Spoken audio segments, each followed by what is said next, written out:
Hello, everyone. Welcome to our live session of Freedom Warrior Conversations.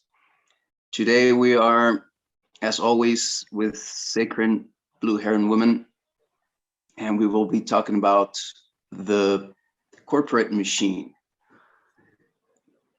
I bet that Ingrid has a lot to share about the corporate machine. We've covered this subject somehow. We've talked about the system, the matrix, but we never use this word, corporate, right? And it's a very impunctual word. It's something that we think we live in a world where we are governed by good people and by governments and nations that protect us. And what really is going on is it's all but just corporate lobbyists that are running the show, right?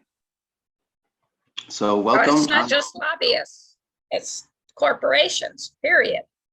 Right, and one of the things that we did in this video that we edited, which I invite you to see. It's called the what's it called? I forgot now the name, the title. I forget too. We've done so many. It's well, this short video, this one you wrote a script for. Oh, Imagine a World. Imagine a World. Imagine your world. Yeah. Imagine a World. Yeah. That's a video where we show how the actual, well, we don't prove or go into details, but we do mention that the government, in your script, you say the government itself is corporate. Right.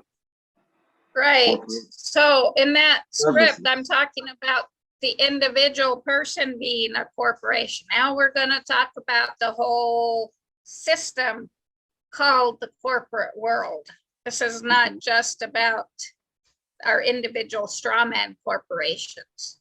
This, we're going into the whole corporate structure that we idolize.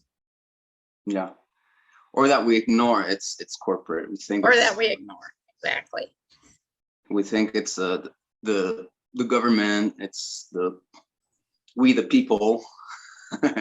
Well, you know, when I worked as a nurse, I would have scoffed if anyone told me I was a corporate employee, but hospitals are corporations. Yeah. So I was absolutely. So we all are corporate. If you work at a job, except for you, if you work at a job getting paid, you're working for a corporation. Yeah. Whether it's a mom and pop corporation but if you're getting paid and getting taxes taken out of your paycheck, you are working for a corporation. So we can't ignore the corporate world. Yeah. Which is totally fictitious. But let's get into that. Okay. Let's start with a poem, a prayer, whatever you want to call it. So look to this day, for it is life, the very breath of life. In its brief course lie all the realities of your existence, the bliss of growth, the glory of action, the splendor of beauty. For yesterday is only a dream, and tomorrow is but a vision. But today, well lived, makes every yesterday a dream of happiness, and every tomorrow a vision of hope. Look well, therefore, to this day. Very beautiful. You wrote that? Nope. That's a Sanskrit poem written by somebody else. Oh, wow. Sanskrit. Okay. Yeah. So, Jacques Ellul, if that's correctly pronounced, a French philosopher, sociologist, and lay theologian and professor who lived from 1912 to 1994, actually. He made one of his central points about the evolution of technology. And one of his philosophies is that the evaluations of technology must not be confined to the machines themselves, but also extend to the humans. He philosophized that the structure of all human life and its systems organization reflect the logic of the machine. But what he was missing is that the machines were created to on the reflection of humans. We don't reflect machines. Machines reflect us. Yeah. Right. So all this philosophizing of his can be encompassed with the word technique. Technique is machine logic extended to all human endeavors. And how often do we hear the word technique? Sorry, that's my two dogs. Don't worry. Two of my dogs. One is in heat, and the other one, I guess he's just successfully tied with her, even though he's fixed. Oh, wow. He can still do the deed. Yeah. So I'm intending to. I just made her a special tea of a special medicinal plant. I'm hoping to snow her ass tonight so she can't go wandering and find another boyfriend. Okay. Yeah, that'll keep you up. I guess they're in season. It's the season. Yeah, she came into season. She's finally, so like I said, I've made a special tea. Never sleep away. So I'll give it to her after a bit and make sure she sleeps the night away instead of going out to cat around and find the boy. Yeah. Okay, so let's talk about machine logic and technology. So technique is machine logic extended to all human endeavors, right? So we understand this better if we can think about our relationship to an assembly line or to the automobile or to the clock, right? Yeah. We're always looking at our watches. It's now not watches anymore, it's the telephone, right? Yeah. So how we tune in into and reflect the characteristics of these man-made machines. Technique is also apparent in the modes of the organizations that have gained favor in our technological society. So one particular mode is corporations, the corporate world. Yeah. The corporation is not subject to human control as most people think it is. In fact, a corporation is a dead entity that is given life only when we hemorrhage ourselves into it. And then it becomes an autonomous technical structure whose behavior is the concept of monetization. Right.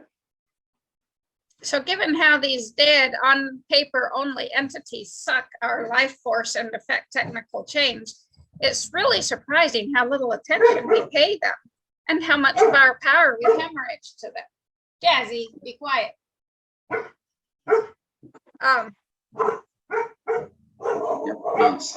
What? Hey, enough. He's like, don't tell me to be quiet. Yeah. Jazzy. He heard me.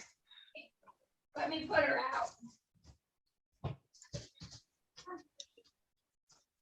Well, so if there's any live viewers, we would really like to know if we're actually getting any live viewers, because we never really know. So if you can comment or give any signs of life, that would be awesome. Okay, I'm back. That was just one of the 7 dogs I have. Wow. So, okay. Most of us accept the existence of this dead paper entity structure's existence unquestioningly. We just accept it as a normal part of life and unconsciously, like it's background noise, not realizing that our hemorrhaging to it is what gives it life. Yeah. Because it's a dead thing. This corporate world is nothing but dead entities. Right.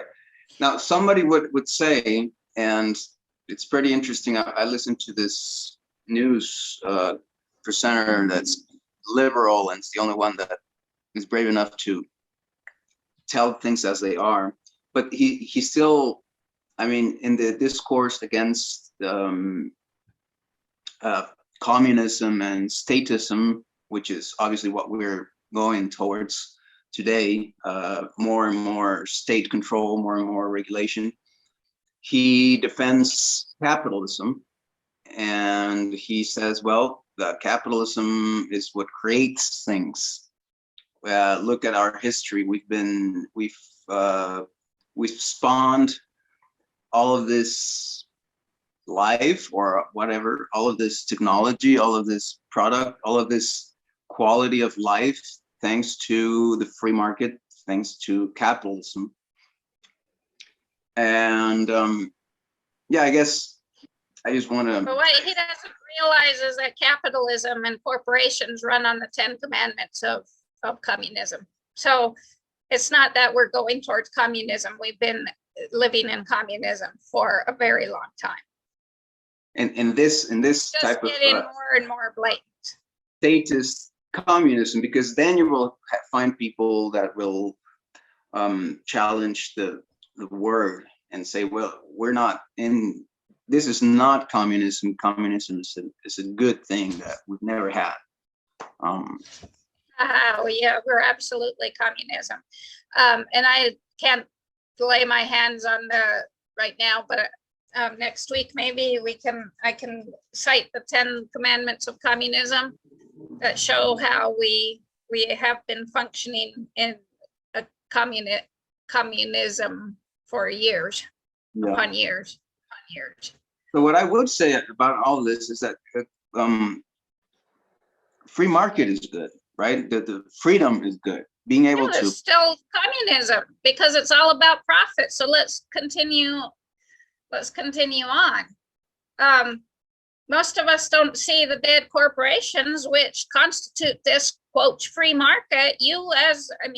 Yes, our individual corporations get bought and sold, but you, Julian Katari, don't, or me, Ingrid Lorna, doesn't alone.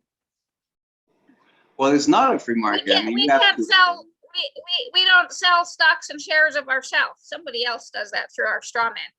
But so technically, we don't think we're part of this. So who runs where's free market? Where does the free market enterprise come from? It comes from the corporations, which are all communist. I didn't even think about that. I should have put the 10 commandments of communism in here. But we don't see these dead entity corporations as the players they are. So then we have really very little understanding why they behave as they do. And we only become aware of them when we hear about flagrant transgressions like an oil spill or the dumping of toxic waste, right? Sometimes we become so concerned about a large corporation, corporate dead entity, so its human handlers have to have it shapeshift, or they have shape-shifted it and put 5,000 people out of work. So we become really angry at this corporation. But all they did was they shape-shifted the corporation to move to Mexico or to China, where people are willing to work for less money, or there's not all the quote regulations, right? Well, there's other types of regulations. There's organized crime. So when we hear about stuff like this on the news, we respond as we've been programmed to. We react as we've been programmed to by thinking it's the guilt of the greedy, irresponsible, overly ambitious human within the corporate structure. And this just shows how incomplete and inaccurate our knowledge is. Yeah. Or we buy the cereal box of the moral decline, the cereal box story of the moral decline of the times we live in being a cause, or most often it's the government's fault because it didn't regulate the corporation or that entity, right? Right. And by the way, I heard of this study of how the regulation really, what really does is it screws over the small guys. It monopolizes. Well, it creates monopolies because the ones that can't afford the regulations are the small guys. Well, and it all goes into the Uniform Commercial Code too. It's 60,000 codes. It's to deal with. It's ridiculous. So really, honestly, if you think about it, all of our countries are run by attorneys because you can't, a corporate entity doesn't move without an attorney. But that's a whole different subject. So if the problems of a corporation could be traced to just the personnel, then the problems would go away with the change of personnel, with the change of a CEO, right? Yeah. The problems of the corporation are structural. They're inherent in the acts and statutes by which they're compelled to operate. Note, I did not say laws. Yeah. They operate by acts and statutes, not laws. Or codes. So then, Like, well, that's, yeah, it's statutes or codes. Or yeah. so that's the acts, statutes, and codes. Yeah. Which All are not three. laws. That's something that we want to inform our viewers. Yeah. That there's a difference between that and actual law. Yeah.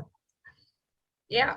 So all employees of corporations are obliged to act in concert, right? And behave in accordance with corporate law. Saji, hush. Corporate law, which we think is law because there's lawyers involved, but it's all run by the Uniform Commercial Code. Codes, acts, statutes. So what do you think of when you hear the word act? A player with a mask. That's what a corporate entity is. That's what the CEO is. Player with a mask, right? The mask of the corporation.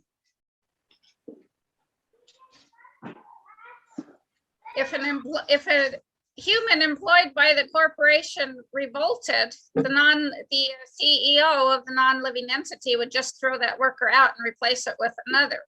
So form determines content. Corporations are entities that became machines by the virtue of the workers who animate the dead entity. Our failure to grasp that a corporation exists on paper only and becomes real by virtue of the living men and women who hemorrhage themselves to bring this dead paper entity to life has given these dead entities such a life that they govern everything. Corporate culture has become the virtual definition of American life and global life, and it's to be defended at all costs.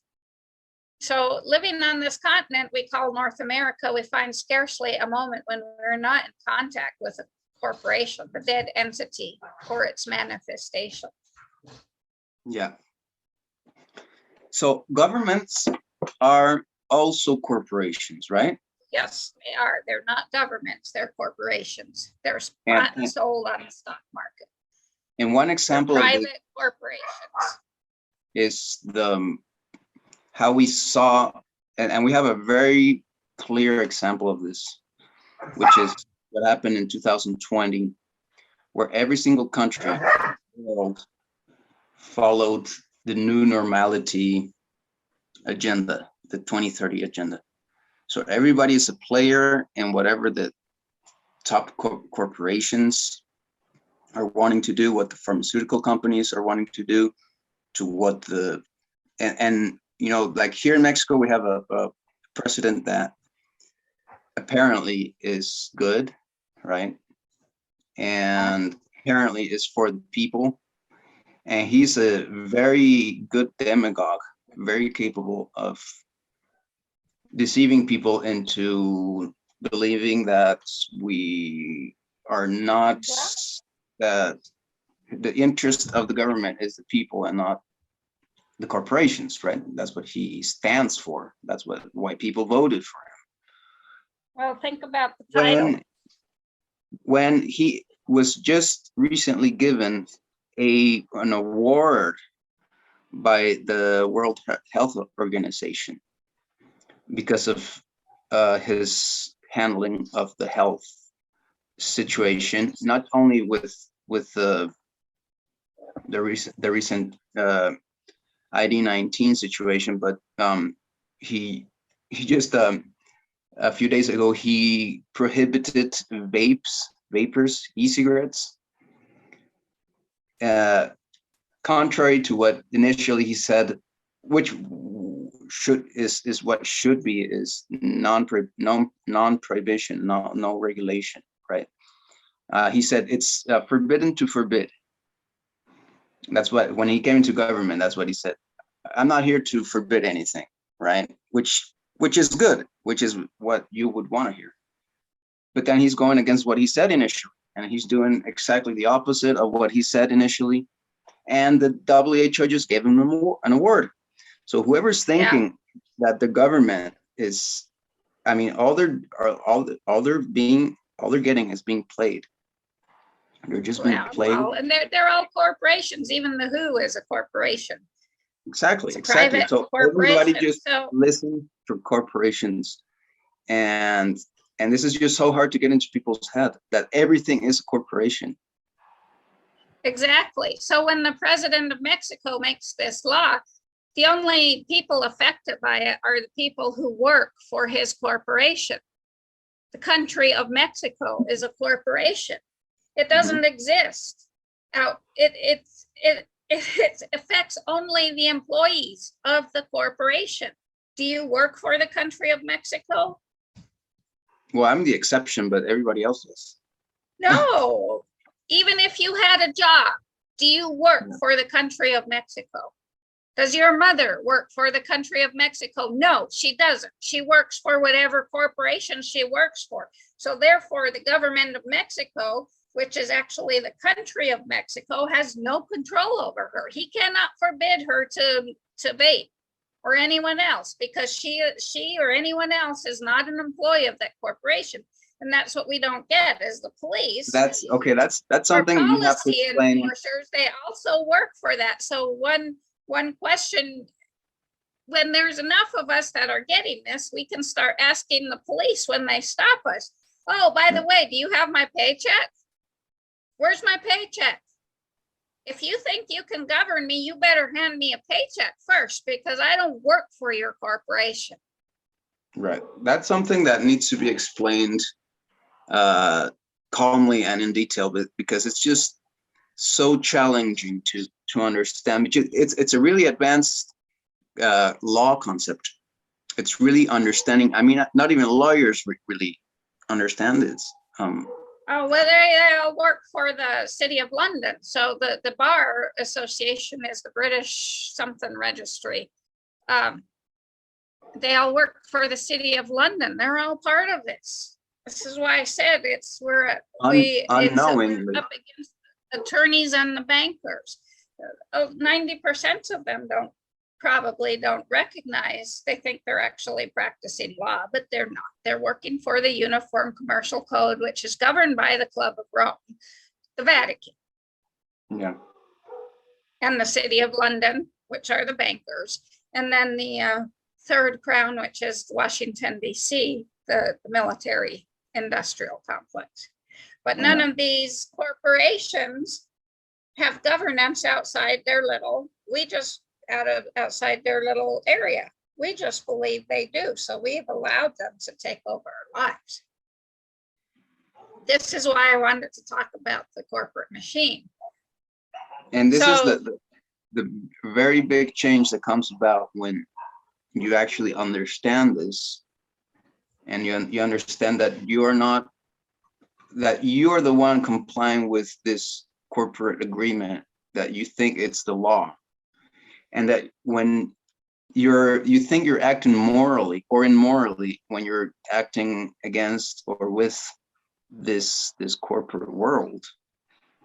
And when it's the other way around. When you're complying with this corporate agenda, when you're being good, when you're doing everything you are supposed to be doing, what you really are doing is you are facilitating the advancement of this genocidal, tyrannic, dead entities, dead entities. Let me keep saying that, dead entities.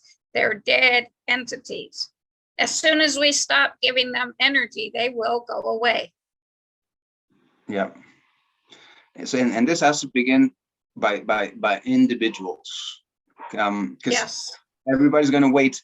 Oh, I'll just wait for, I'm not going to do anything. Somebody else has to. Somebody else. There's got to be. Once I see a herd going that way, I'll join them. But that's the problem. There's no herd, and there's never a large enough group of people following this or doing this or understanding this. There's no Jesus coming to tell us this. And that would be another thing. But forget about the Jesus. I mean, another reason why people don't change their behavior and seek out to change their lives is because they don't see other people doing it. Well, yeah, and we talked about that last week, right? The last 2 weeks about our program, our automatic behavior that we think we're governing, but we're not really governing.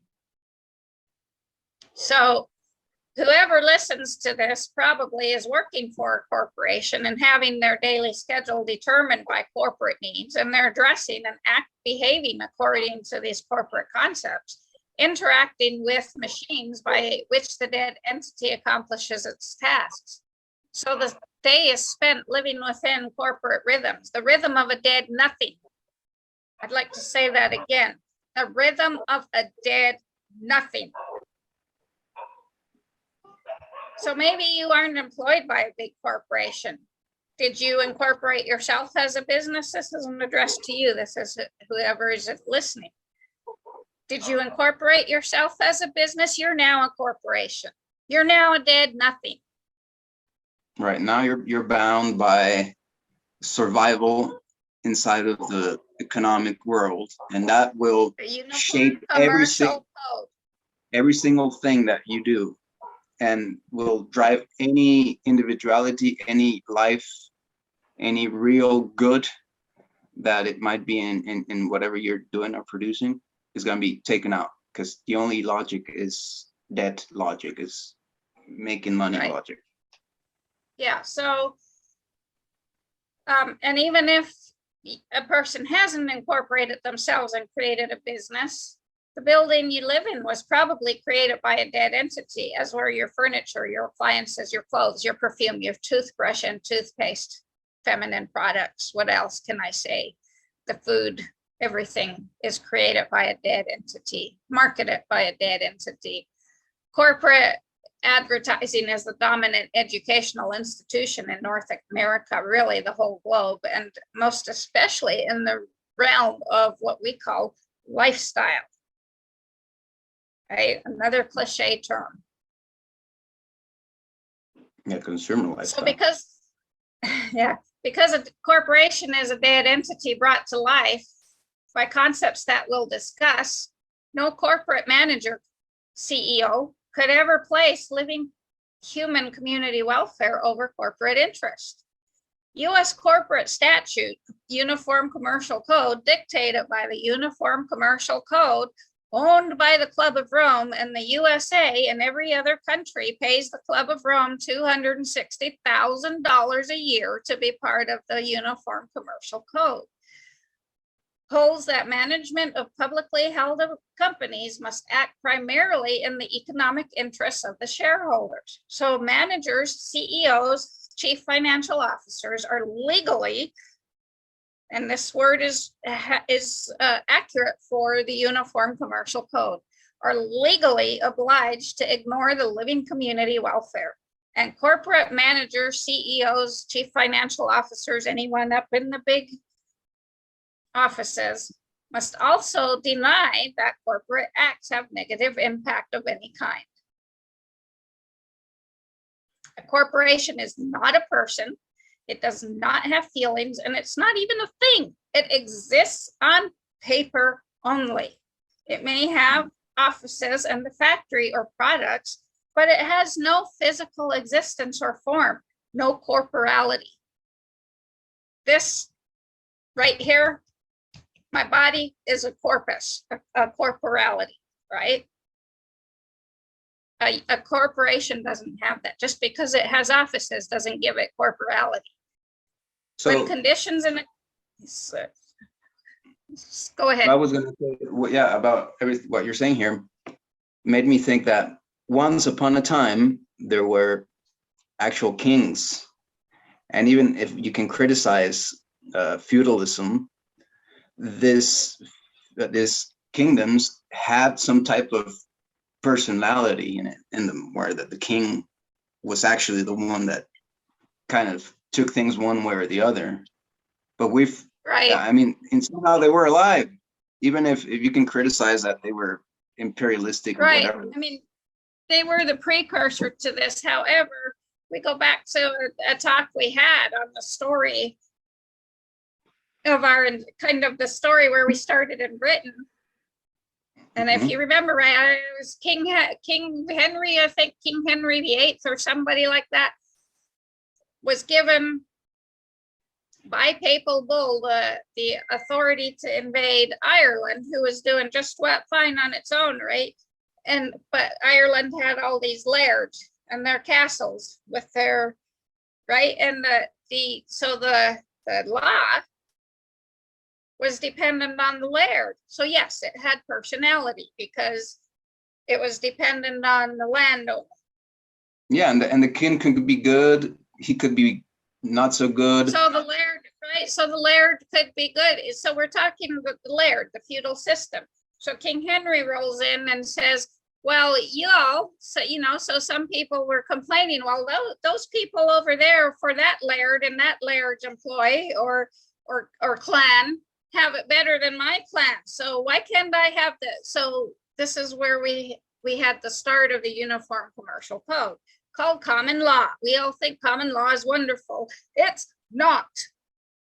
It's the Uniform Commercial Code. It's not law. It turns everyone into a machine because it governs everyone by codes and statutes. So what I was trying to say is that even this kings we had before were actually better than what we have now, because now there's no mind, there's no being behind the corporation. It's like what you say, it's really dead. There's no spirit to it. It's governed by 60,000 codes of the Uniform Commercial Code. 60,000. It's almost like the nothingness in the never-ending story. It's like turning all your energy, all the resources of the earth into nothing, and taking humanity to nowhere. And like even time has kind of like has been hijacked, because we're not evolving, because we're not progressing, because we're not being taken anywhere. Now there's people that would argue that, and I would argue that there was some type of commodity evolution of artifacts and technologies, of artifact technology, right? Tool technology. But I think that made that really possible is oil, is the fact that we all of a sudden had this abundant source of energy that we extracted from. It started with opium. It started with the silk trade. It started with spices, right? And then it evolved to oil, and then which became the black gold. But that's a whole nother. We can spend a whole nother session talking about that. So a corporation, we have to understand that a corporation is not a person. It doesn't have feelings. It's not even a thing. It is truly nothing. It may, though there's no actual, it's a concept that's given a name on paper. And so it has legal existence only on paper. And though there's no actual entity, no corporality, no living body, the UCC now recognizes this corporation as an entity and requires a human to animate it. Mm-hmm. And our general population doesn't even go that far. They just recognize the dead corporation as an entity, giving it life just through the recognizing of it. We think of our corporations as having concrete corporality, concrete forms like our bodies, but their true existence is only on paper and in our minds and nowhere else. Yeah. It gets even more curious when we realize this ephemeral quality is that the acts and statutes of what we think is law give this entity, this dead entity, a great many similar rights as us human beings. The law, actually, the legal law of the Uniform Commercial Code actually calls corporations fictitious persons with the right to buy and sell property or to sue in court for injuries. Now, how can a dead entity do this? It can't. It has to have a human to animate it. Or to operate it, yeah. Right? That's what I mean by animate it. Right. Give it life. And to kind of represent it legally. Yeah, and corporate speech is even protected under the First Amendment as a right. So while this entity has human rights, it's never actually required to operate by human responsibility. Even in the cases of death or injury, the actual corporation can't be executed or put in jail, right? They can put the CEO or the CFO or somebody in jail, but they can't put the actual corporation in jail because they'd have to put a paper in the cell. Yeah. Which is not what happened before, where you can actually kill the king. Yeah. While it may be fined, the structure is never altered. Its life is never threatened. So unlike human beings, the corporate entity does not die a natural death. It simply outlives the human beings who have been a part of it, even those who own it, unless they specifically end it and kill it. Right. So what are these concepts that give the corporation power? Number one is that it must provide income and it must show profit over time, except in the case of a nonprofit organization or corporation. Yet that entity is also still expected to produce income because you don't get money for a nonprofit. And I've run this gamut. I incorporated a nonprofit. You don't get money if you don't show profit, even as a nonprofit. Yeah, well, that's pretty weird. Yeah. So secondly, it must expand and grow, since growth is the standard by which the stock market, another fictitious entity, judges the corporate fiction. All other values are secondary and non-existent. Like the assembly line workers who must operate at the speed of the machine, all corporate employees are strapped into the apparatus of the corporation and must abide by its rules. So the corporate dead entity has become a machine, a technological structure that follows its own principles and its own morality, in which human morality is anomalous. It's non-existent. It gives us a double standard, right? One for the humans and one for the corporate fictitious entity. So we see this bizarre behavior from executives and other employees, right? Because they're living a double life. Among top corporate executives who live in a world of spreadsheets and financial manipulations, there is little to no awareness of how their actions actually affect the living world. So there's 11 commandments or rules of corporate behavior, and one is the profit imperative, of course. Profit is the ultimate measure of all corporate decisions, taking precedence over anything else, representing the corporate instinct to live. Yeah. Number two is the growth imperative. Of course, corporations live or die by whether they can sustain growth. And we say, well, What's abnormal about this? Nature grows every year. Yeah, well, yes, she does, but she also dies every year. Yeah. And somebody Right. eats it. Or Exactly. somebody kills And it and composts hunts it. Yep. So this growth imperative fuels the corporate desire to find and develop scarce resources. Corporate planners consciously attempt to bring what they consider less developed societies into the modern world to create new workers, new consumers. The corporate line for this is altruism, to increase the living standard. What the hell is a living standard, right? Corporations have no altruism. That's exactly, yeah. And who decides what is a living standard anyway, right? Well, yeah, it's commodity. It's consumer decided power. by the dead corporate entity, right? That, like this guy that started, what is it, Brown Shoes, who said, you know, he went to the Andes and saw these kids living in their normal tiny villages running around barefoot. Oh my God, that can't possibly happen. They're going to get sick and die. So therefore I'm creating the shoe company, and I'm going to give a pair of shoes to these children in these villages in the Andes for every pair of shoes that gets bought. And he totally fucked up the Andean culture in the area he started giving these shoes to, because now the kids want his shoes only and not the shoes that their local cobblers make for them. Right. But he decided that they weren't living by his standards, so he needed to make them live by his standards. And how many people still judge on these standards of poverty? Everyone. Yeah. Everyone, because we're programmed to do this. So number 3 rule is competition and aggression.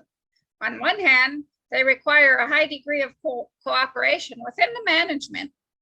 On the other hand, they place every other human in the organization in fierce competition with each other. And we see this best in the professional sports arena. All the members of the football team, which is itself a corporation. So the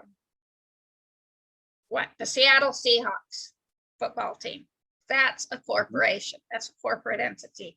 So all the football players compete with each other.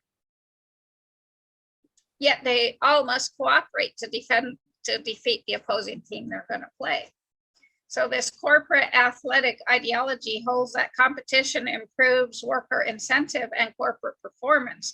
So it's beneficial to society. And we have bought this ideology, hook, line, and sinker. Yeah. And so living by standards of aggression, there's few avenues for us to express our softer, more personal feelings. Then we wonder why there's so much aggression in the world, right? Yeah, and so much abandonment of man and the training. Well, we're getting into that with number 4, amorality, no morals. Not being a human, being a fictitious dead entity, corporations don't have moralistic or altruistic goals. The humans that animate the dead fictitious entity try to hide this and act as if they're altruistic.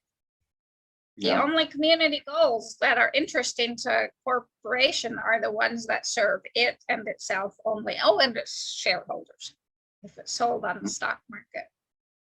All acts of a corporation are in service to the god of profit.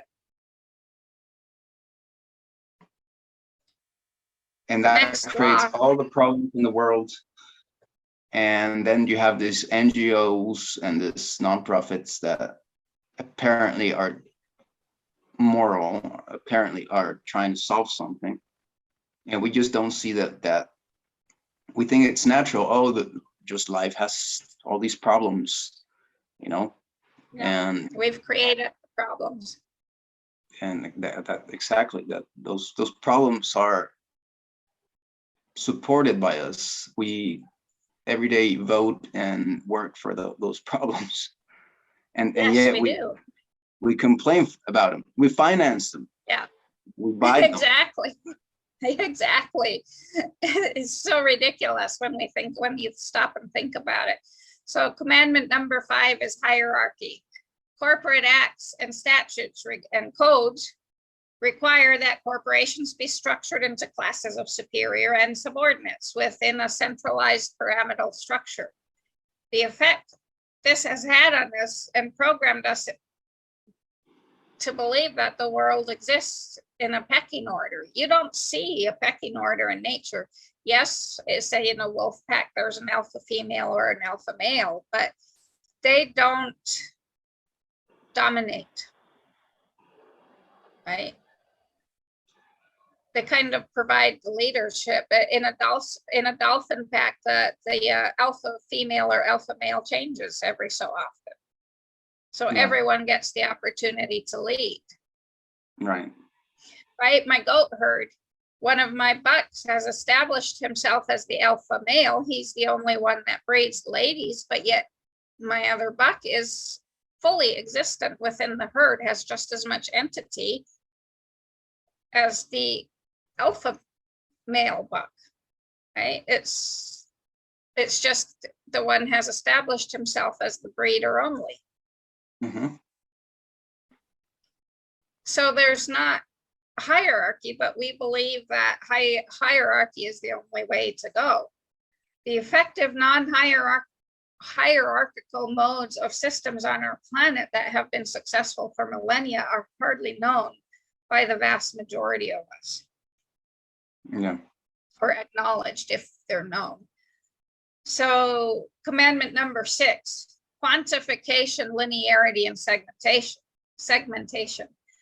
Corporations require that subjective information be translated into objective forms, numbers, that can be put into silica, right?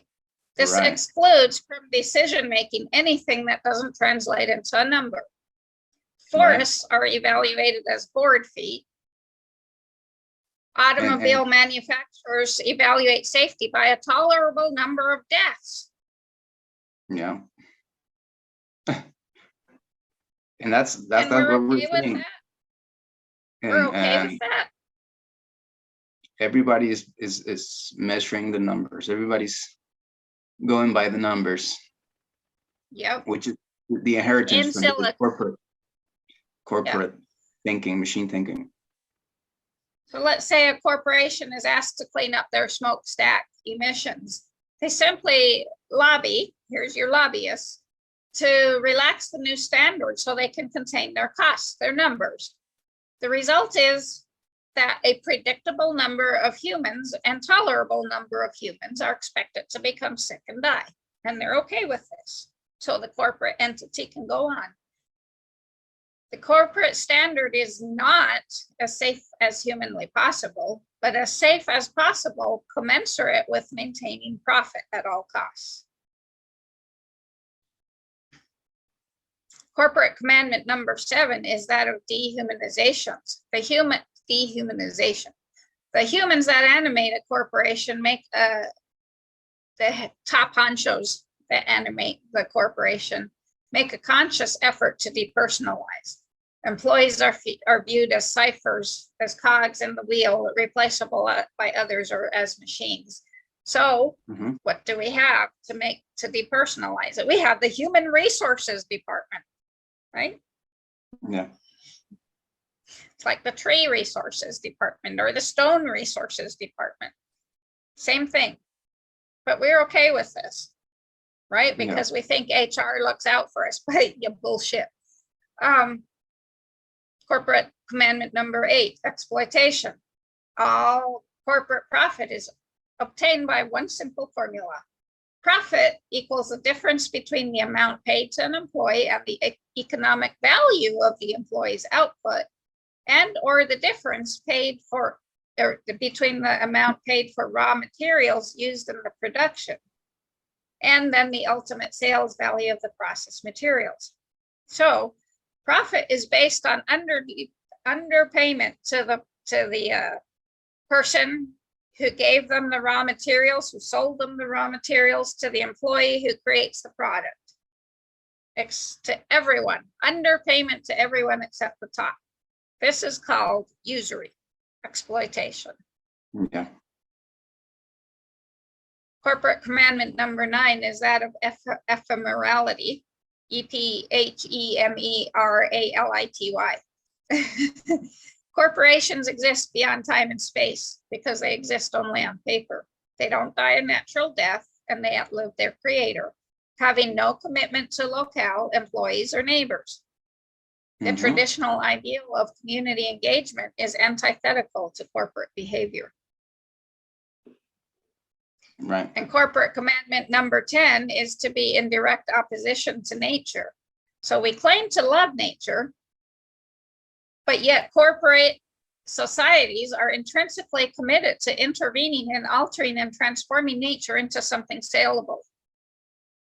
Because corporations must grow in artificial ways, they have an intrinsic interest in convincing people that commodities bring satisfaction.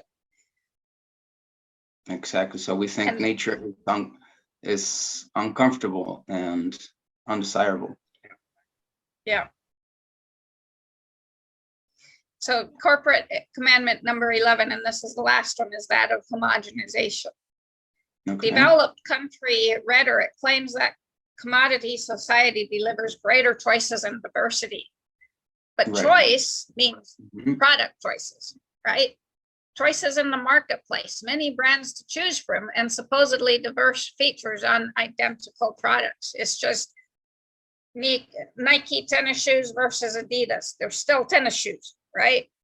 You just get a check mark on one. It's the only difference. Makeup, changing the makeup.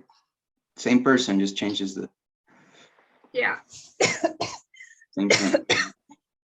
And you see that in food, and you see that in culture. The everywhere. The wanting to kill diversity. Yeah. By giving us more choices of the same thing, right? The reality is that the dead corporate world has a stake in all of us living our lives in a similar manner, achieving our pleasures from things we buy. And all we need to do to see this is go look at an intersection in a city.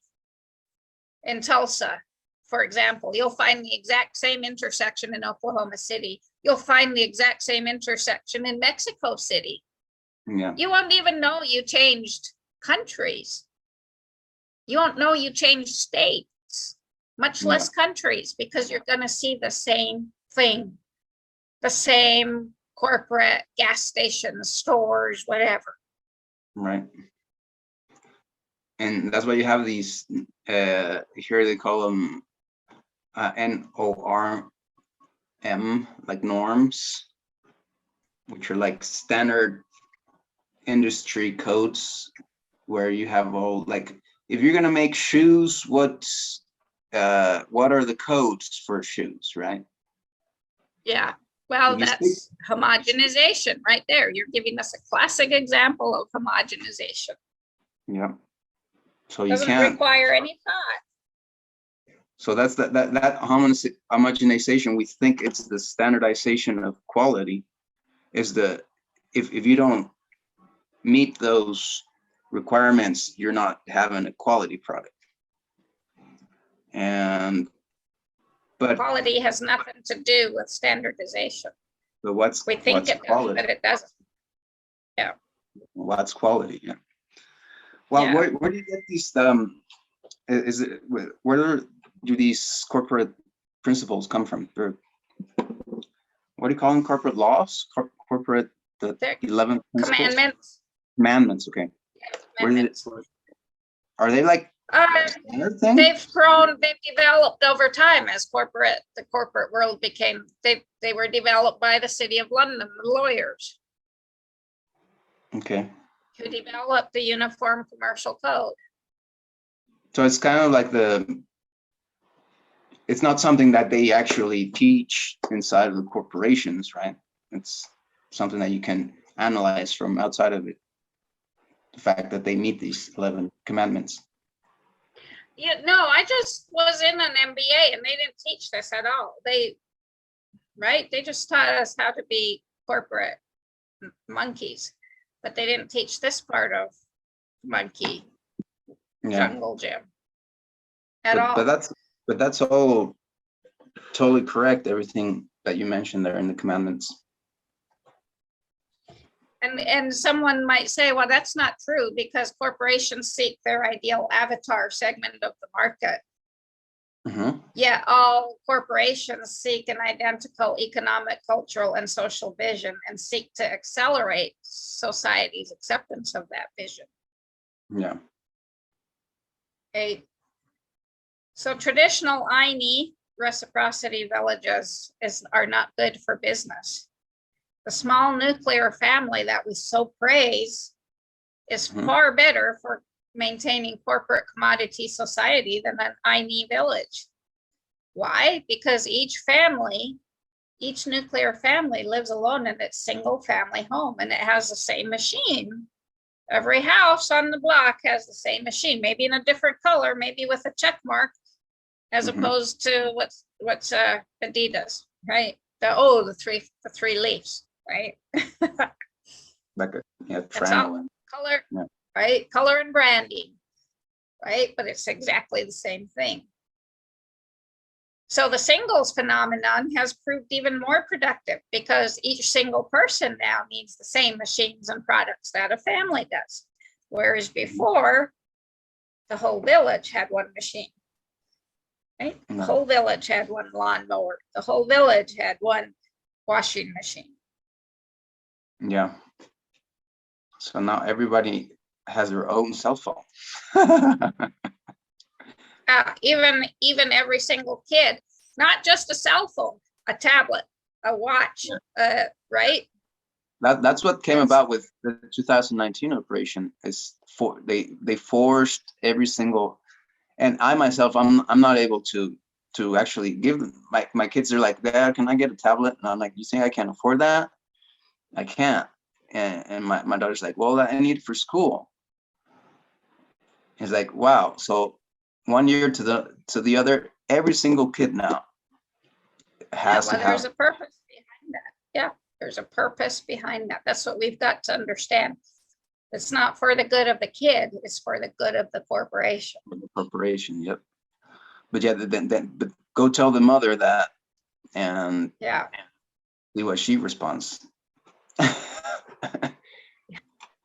So we've been programmed to believe that the traditional Aini communities that celebrate an utterly non-material relationship to life and our planet and spirit, great spirit, God, are inferior and unenlightened. We are programmed to believe that they actually envy all the choices that we have. What is the ultimate goal of corporate society? One world for homogeneous consumption. This comes from the Nabisco Corporation. Yeah. Dead corporations animated by humans not only advertise products, they promote a lifestyle rooted in consumption. To believe that corporations can reform themselves is ridiculous, and that executives can be re-educated is as naive and obtuse as the day is long. It's simply absurd and ridiculous to believe that. But then it's the norm. Yeah, we live working for or owning a corporation has become an addiction, simply a requirement of the addictive system.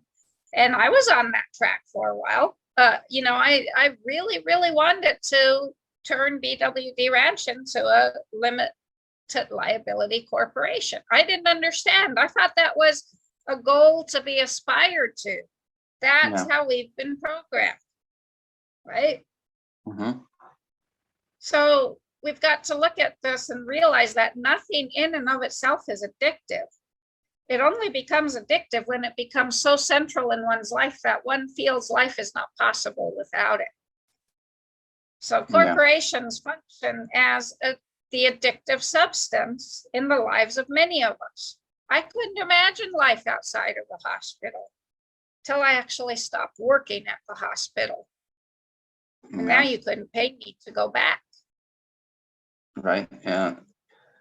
And people can't imagine themselves out of a job and trying to discover Yeah, what because the how they workplace, how they can make a living the without. workplace, the job, the money that comes from the job is the foci of our lives. So we're addicted to the job, to making money. And it's not the We're money, addicted it's the corporation that's the addictive substance.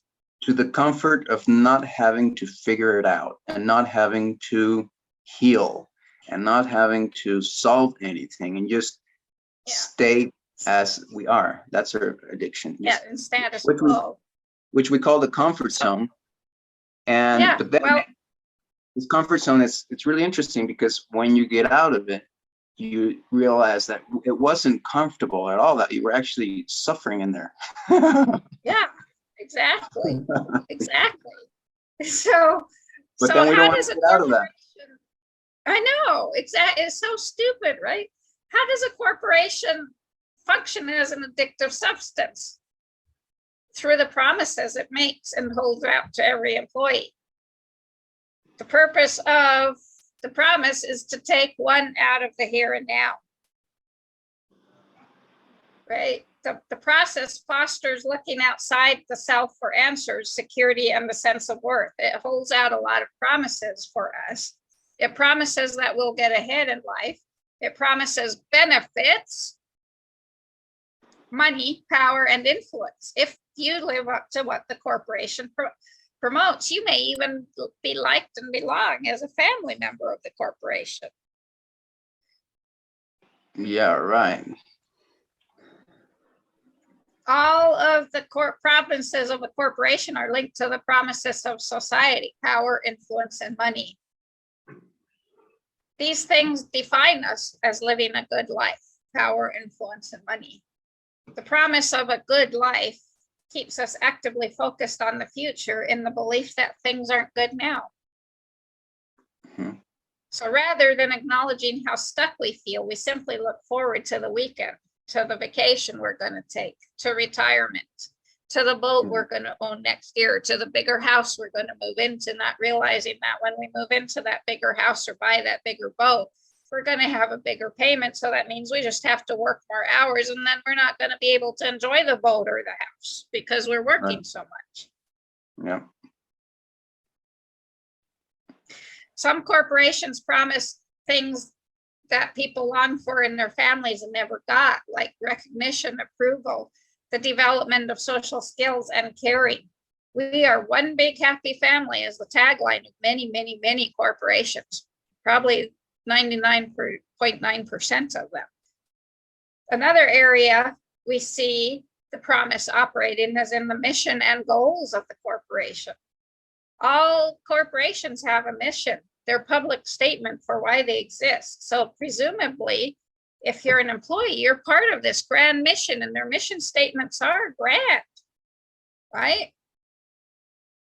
So we think we're, as an employee, we're part of this grand mission, and then we become totally blind to how that corporation is actually operating, and that we're not actually part of this grand mission. The only thing we're part of is making money at the expense of everyone else.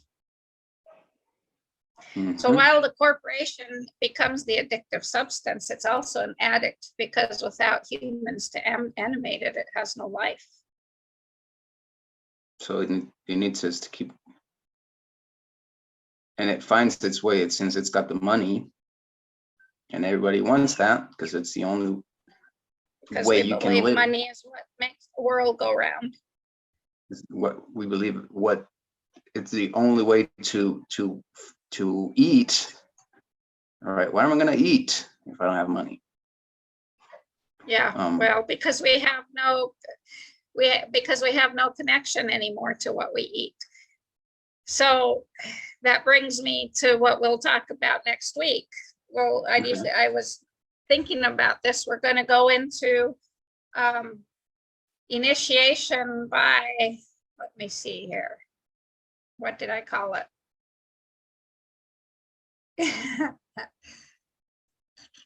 Initiations into true wholeness. Okay. By the elements.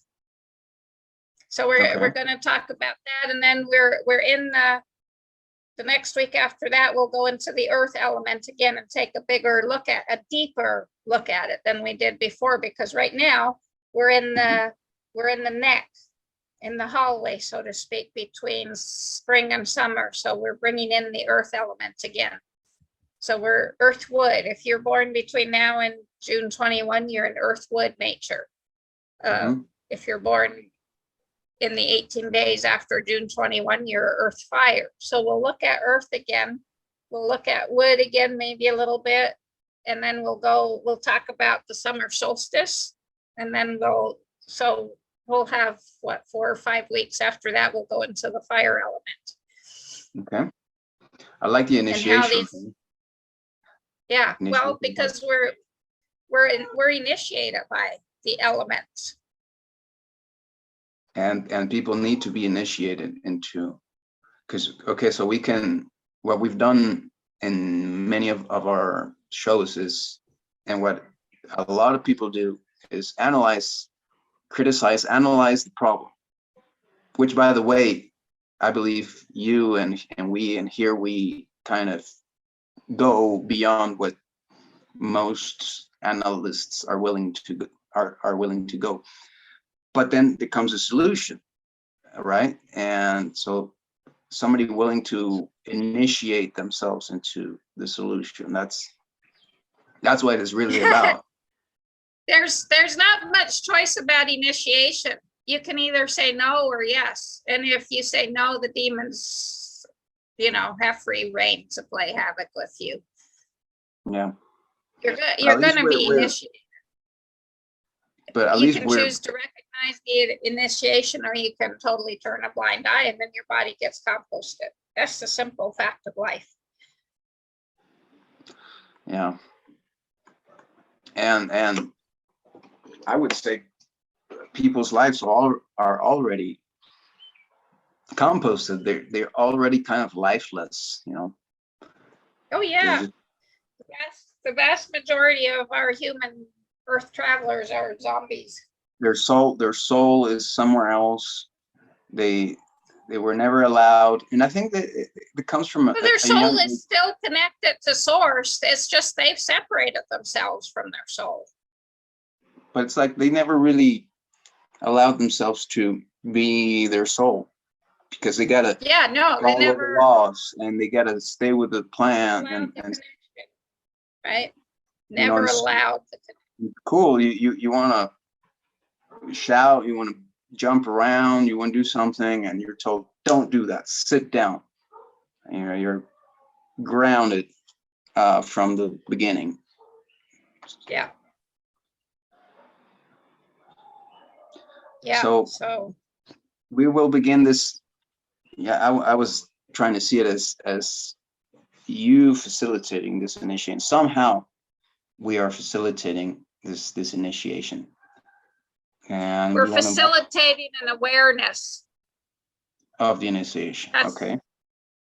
That happens naturally. A lot of us just totally ignore. Which is then again a surprise for people. What? You're not gonna initiate me? No, you have to do it yourself. Only you can save yourself. Only you can choose to begin to initiate a new stage in your life, and we can be here to accompany, to guide you, to or not to guide you, to talk about it, to talk from our experience, but we can't do the work for you. Yeah. And it's not a simple thing, and there is no homogeneous way to do it. It's each soul is unique. Exactly. But I mean, it becomes easy, it becomes, once you make the choice, it does. It can become easy once we make the choice and are actually willing to let go of our suffering, then it can be easy. But until we make that choice, there's nothing we can do, and nothing will change. Difficult.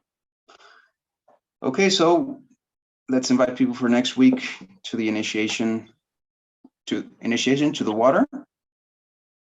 What was it? No, let me look at this. Initiations into true wholeness freedom. Initiation into true wholeness freedom. Okay, I like that. So that will be the title for next week. Reminder that we changed the time to 6 o'clock Central Standard Time for the show, and it's every week on Vimeo. And if you want to take it further, you can visit owlfreedomnation.com. That's our website. That's where you can contact us, and we hope to see living souls waking up from their corporate dream. Corporate nightmare. And that's why I wanted to do this. We've got to understand that corporations are dead entities, and unlike the very living little young lady that was born onto our farm, was it Saturday morning or Sunday morning? She's got 4 legs that are entirely too long for her body, and 2 ears that are entirely too long for her body. Oh wow, that's cute. Little donkey. Her name is Miss Elvira. Oh, the donkey. Yeah, I saw the photo. Yeah. Wow, I love donkeys. That's so great that you have the donkey. They're so lovable. I really love them. They're really smart, so cute. Huh? Yeah, they are. They are. So so this is what brought me to the awareness, Julian. Venus operates in 8-year cycles, right? So the day she was born, the morning I discovered her, the evening before, I knew Mama was going to give birth because I saw her udders huge, and I was like, oh, she's going to give birth tonight. Sure enough, I come out in the morning and there's a little creature. Right? Well, it wasn't that little. I was amazed that that's quite large for a newborn. Yeah. It doesn't look like a newborn. Because she's all legs. She actually weighs, she doesn't weigh but maybe 10 pounds. Wow. Because it was raining the other day, and I tried to get her mama into the duck pen so she'd take her into the duck house and be out of the downpour. And Mama did go in the duck pen, and she left little one behind, right? So I went out there and I picked up the little one and put her over the fence, and she couldn't have weighed more than 20 pounds at the very most. Wow. If even that, but yeah. So anyway, so I was sitting on the swing that day working on my Owl Freedom Nations plan for the 15th year. And I was sitting there thinking, contemplating about Vidalia, the mama donkey, when she was born. And I was like, oh my gosh, Vidalia was born within a week or 10 days after Alexis's high school graduation. So she was kind of a graduation present for Alexis. That was in 2014. That's 8 years ago. So 8 years ago, I was creating this very small plan for BWD Ranch. Yeah. Same thing I'm doing now, except for now I was creating year 15 of Owl Freedom Nations. Yeah. So I'm right on time with Venus. I've been right on time. I've been following her nudges. Yeah, I don't doubt that. You have to be right on time if you're back on the earth and back on track and back on. If you're not going to miss the boat, I have one of my goat kids. I keep telling him he keeps missing the boat. He needs to ride the short bus to school because all he wants to do is prance and play instead of follow the herd. And so then I have to become his taxi service to take him to where the herd is. I'm like, you're missing the boat again. You missed the boat again. I think you need the short bus. Cool. So let's end the show and wait for people next week. Yeah. You can still talk a little bit. Initiations into true wholeness freedom. So hope to see you next week, watchers. There are, even if they don't join us live. Yeah. Okay, we're